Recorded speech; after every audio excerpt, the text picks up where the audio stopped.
instructions. And this is precisely the idea behind machine learning. So the question is,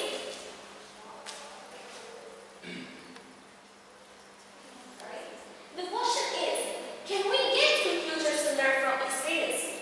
And the answer is yes, we can. And as I said, this is the idea behind machine learning.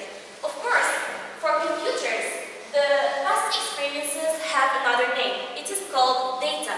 And data is a group of facts and statistics that are collected together for reference. So, actually there are three types. What is the meaning of machine learning? So machine learning is an idea to learn from examples and experience, as I said, without being explicitly programmed, without being told what to do. Instead of writing code, you feed data to generate algorithm, and it's built logic based on the data given.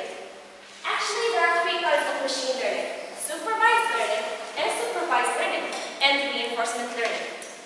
For supervised learning, actually the majority of the machine learning users use supervised learning. In supervised learning, the system tries to find and learn from the previous examples that are given. Mathematically speaking, supervised learning is where you have both input variables x and output variables y, and can use an algorithm to derive the mapping function from the input to the output. So the mapping function is expressed as y is the function of x. Let me give you an example. So we have our generic machine learning algorithm. If we give to our generic machine learning algorithm some images and handwritten numbers with the corresponding outputs, he is going to learn from this example and find out another example and find out the corresponding outputs of another images of handwritten numbers. Another example, and a very famous example, is spam and not spam emails. In the same way, if we give our generic machine learning algorithm a group of emails, not spam ones and not spam ones, he's going to find out from another group of emails the spam ones and not spam ones. Actually, the supervised learning algorithms and problems can be further divided into two parts, namely classification and regression. A classification problem is when the output variable is a category or group, such as black or white and spam or not spam. Whereas regression problem is when the output variable is a real value, such as weight, grades, and height. Unsupervised learning. In unsupervised learning, the algorithms tries to find the solution from the actual example given, so directly from the example. And mathematically speaking, the unsupervised learning is when you only have input data x and no corresponding output variables. So there are no given correct answers, and the machine itself finds the answer. Unsupervised learning can be further divided into two parts: association and clustering. For association, an association problem is where you want to discover rules that describe large portions of your data, such as I will give you an example. So people who buy the product X tends to buy the product Y. So you make an association between people who are buying the product X and people who are buying the product Y. Whereas clustering problem is where you want to discover the inherent groupings in the data. For example, you're going to try to understand the customer behavior. You're going to try to group the customers from their behavior. And last, we have reinforcement learning. So a computer program will have to interact with an environment in which it must perform in a particular goal. I'm going to give you an example.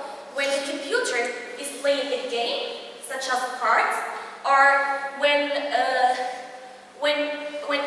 he's driving a car. So the program is provided feedback in terms of rewards and punishments as it navigates its problem space. So the machine is environment which continuously trains itself to find its solution. So our machine is trained to make certain decisions. For example, we have an interpreter, an environment, and an agent. An agent is acting on environment, and the interpreter, based on the way the agent is acting on environment, he can choose either to reward the agent or to state him. There are many languages that are used to program in machine learning problems. We have C, Java, C++, JavaScript, R, and Python. So, as we can see in this graph, Python is in the first place, followed by Java, R, JavaScript, and so on. Actually, to learn about machine learning, you need to have some basis in mathematics. And the most important and the minimum level of mathematics that is needed for machine learning are linear algebra, algorithm and complexity, and probability and statistics, and others. So, there are many applications and examples of machine learning in our everyday life. We can say virtual person assistants such as Siri for iPhone users, Alexa for Samsung users, and Google. So this personal assistance, based on the information and the way you are interacting with her or with him, he is collecting information and refining them. There are also social media services, so people you may know. For example, for Facebook, you find some suggestions of people you may know. So Facebook, based on your relations on Facebook and the people you are talking to, he tries to find information and refine them in a way that this person can be, in a way that he is going to suggest some persons that you may know.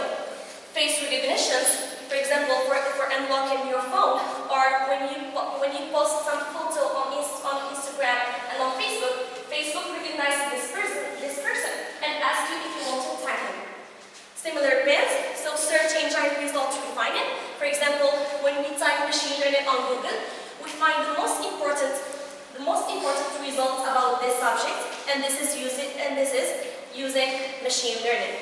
Then we have products recommendations. When you visit some websites of clothes and you see a shirt, you're going to find in other social media that computer is going to suggest some similar products.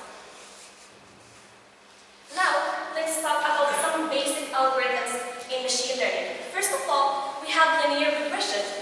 Regression is a method of knowing a target value based on independent predictors, which means you have to find out cause and effect relationship between the two variables, the independent variable and the dependent variable, and it differs based on the number of independent variables and the type of relationship. When we have one independent variable, we call it a simple regression, and when we have multiple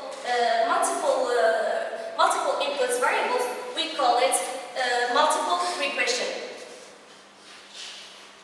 Now, we have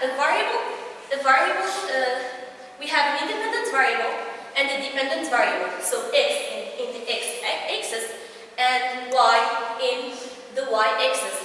What we are trying to do is to find a solution and the relationship between x and y. So x is called independent variable since we can control it, manipulate it, and change it. And y variable is the outcome. So the relationship between x and y in this case is going to be a straight line.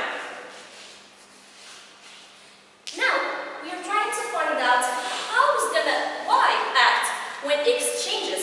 For example, when independent variable increases and the y, the dependent variable, increases,